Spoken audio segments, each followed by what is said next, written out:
প্ৰতিবাদত কপিল যমুনামুখ চাংজুৰিয়া ইলাচি দেউৰী বুনিয়াদী প্ৰাথমিক বিদ্যালয়ৰ প্ৰধান শিক্ষয়িত্ৰীক বলৎকাৰ কৰি হত্যা কৰা অপৰাধীক ফাঁচীৰ দাবীত সহস্ৰাধিক ছাত্ৰ-ছাত্ৰীয়ে প্ৰবল প্ৰতিবাদেৰে কঁপাই তোলে যমুনামুখৰ ৰাজপথ। যমুনামুখ আঞ্চলিক ছাত্ৰ সন্থাৰ উদ্যোগত অনুষ্ঠিত এই প্ৰতিবাদী কাৰ্যসূচীত বিদ্যালয়খনৰ শিক্ষক শিক্ষয়িত্ৰী আৰু ছাত্ৰ-ছাত্ৰীসকলৰ লগতে কেইবাটাও মহিলা সংগঠনে অংশগ্ৰহণ কৰে। উই ৱান্ট জাষ্টিছ, ধৰ্ষণকাৰীক শাস্তি দিয়ক। অসম চৰকাৰ হাই হাই আদি শ্লোগানেৰে শনিবাৰে উত্তাল হল হুজাই জিলাৰ যমুনামুখ। সমগ্ৰ অসমজুৰি চাঞ্চল্যৰ সৃষ্টি কৰা যমুনামুখৰ এগৰাকী শিক্ষয়িত্ৰীক ধৰ্ষণ কৰি হত্যা কৰা অপৰাধৰ লগত জড়িত দোষীক শাস্তিৰ দাবীত এইদৰেই প্ৰতিবাদেৰে উত্তাল হল যমুনামুখৰ ৰাজপথ।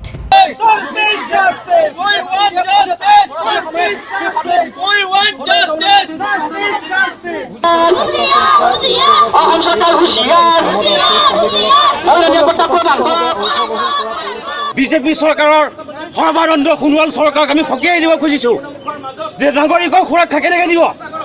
আজি এগৰাকী পবিত্ৰ শিক্ষকতাত জড়িত হৈ থকা ব্যক্তিতে নিৰাপত্তা নাই। দিন দুপৰতে পাশবিক অত্যাচাৰ কৰি পেলাই তেখেতক নিৰ্মমভাৱে হত্যা কৰিছে।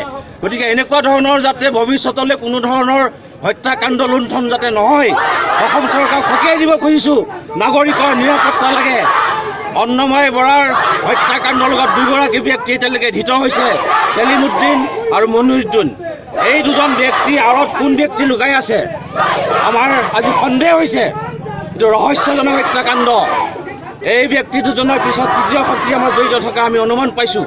গতিকে এই ৰহস্যজনক হত্যাকাণ্ড উদঘাটন কৰিবৰ কাৰণে আৰু দোষীক আইনগত ব্যৱস্থা লৈ দৃষ্টান্তমূলক শাস্তি দি পেলাই আমাক সুৰক্ষা দিবৰ কাৰণে অসম চৰকাৰক সকীয়াই দিলোঁ। উল্লেখ্য যে যোৱা 4 দিন পূৰ্বে পুৱা বিদ্যালয়লৈ ওলাই গৈছিল প্ৰধান শিক্ষয়িত্ৰীগৰাকী আৰু তাৰ পৰৱৰ্তী সময়ত একেদিনাই বিয়লি ভাগলৈ কপিলী নৈত প্ৰত্যক্ষ কৰা হয় শিক্ষয়িত্ৰীগৰাকীৰ মৃতদেহ। শৰীৰত স্পষ্ট ৰূপত আছিল আঘাতৰ চিন। এই ঘটনাই সমগ্ৰ ৰাজ্যজুৰি চাঞ্চল্য সৃষ্টি কৰাৰ পিছত 4 দিনৰ অন্তত আৰক্ষীয়ে ঘটনাৰ লগত জড়িত থকাৰ অপৰাধত চালিমুদ্দিন আৰু মইনুল হক নামৰ দুটা অভিযুক্তক গ্ৰেপ্তাৰ কৰে।